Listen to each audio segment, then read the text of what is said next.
अस्सलाम वालेकुम व्यूअर्स। इमरान खान साहिब की अहलिया यानी बुशरा बीबी के मेके में इंतहाई अफसोसनाक वाक़या पेश आ गया है और इस सिलसिले में इमरान खान साहिब भी अपनी तमाम सियासी मसरूफियात तर्क करके लाहौर रवाना हो चुके हैं। लेकिन ऐसा कौन सा वाक़या है जिसने पूरी फैमिली को हिला कर रख दिया है?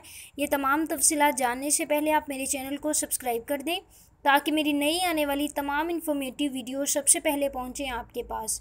जी हाँ, इमरान खान साहिब की तीसरी अहलिया के मेके में इंतहाई गमनाक और अफसोसनाक वाक़या पेश आ गया है और तमाम सियासी रहनुमा भी इस सिलसिले में इमरान खान के हमरा लाहौर रवाना हो चुके हैं।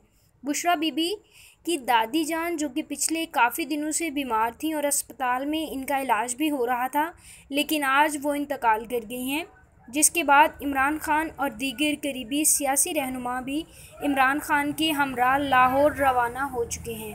और इस सिलसिले में इमरान खान ने एक दिन के लिए अपनी तमाम सियासी मसरूफियात ख़त्म कर दी हैं। साथ ही साथ पीटीआई रहनुमा ने एक ट्वीट के ज़रिए पूरी कौम से दुआओं की अपील की है। तमाम सियासी मुखालफिन और दीगर पार्टीज़ के रहनुमाओं ने भी इमरान खान साहिब से इजहार यकजहती की है और बुशरा बीबी की दादी जान के बुलंद दर्जात के लिए कौम से दुआओं की अपील की है। व्यूअर्स, अगर आपको ये वीडियो पसंद आई है तो इसको लाइक कीजिए। साथ ही साथ तमाम नई इन्फॉर्मेटिव वीडियोज़ के लिए इस चैनल को सब्सक्राइब करें और इस वीडियो के बारे में अपने ख़यालात का इजहार करें कमेंट बॉक्स में।